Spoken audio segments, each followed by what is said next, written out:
So here we have the Golf GTI DSG on A20 plates. That's the automatic gearbox. I'm going to start off by showing you around the outside of the car, and then we'll hop in and run through some controls on the inside. But from the outside, you can see it's a 5-door car with alloy wheels and tinted windows. Let's start off inside the boot and then work our way around the rest of the car from there. As we approach the boot, you can see we have reversing sensors. This car's also got a parking camera as well.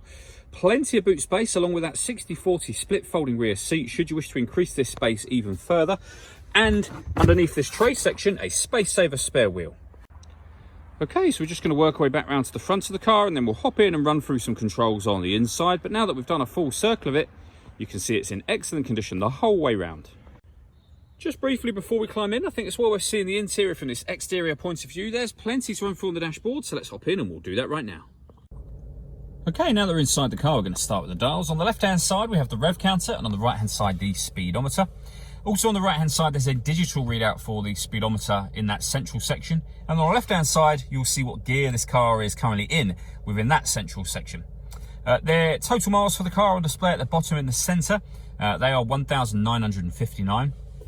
The information displayed above that can be changed using buttons on the steering wheel. So we're on the driving data menu at the moment.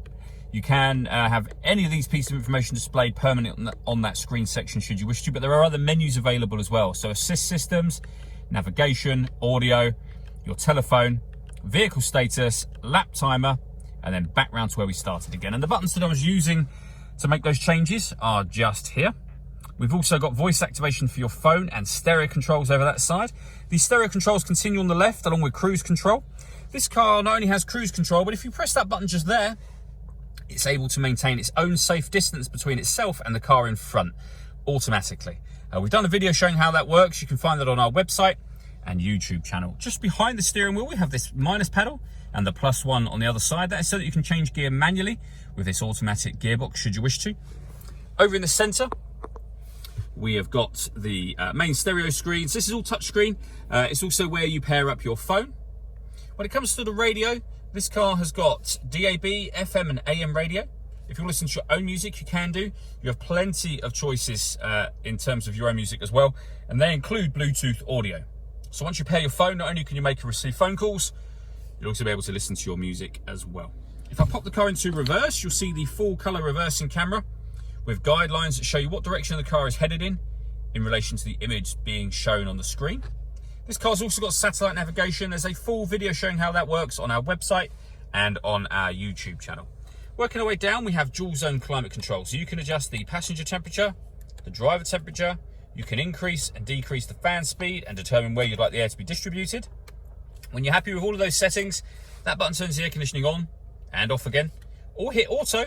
And in doing so, the car will now maintain the temperatures you've asked for by taking full control of the fan speed and the direction of the air.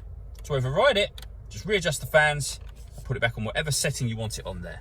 We've also got heated driver and passenger seats, both with 3 different heat settings each. If I move the gear lever out the way, we have this cubbyhole section, which includes the USB input. The start-stop button for the engine is just there. We can turn the parking sensors off and on from here. You have the gear lever for the fully automatic gearbox, and then these buttons just here. So that one turns the traction control off. This one turns off the stop and start. This car is designed to cut out when it's stationary in traffic to save you fuel. That system is now turned off. And finally, this button will change the driving setup of the car from individual to sport, normal, which is your everyday driving, or eco. And under individual, these are all the things you can customize. So you can have these set in any way you want. So for example, you could have the engine sound on sport, everything else on normal if you wish to. Or you could decide to have the engine sound on sport and have the air conditioning set to eco.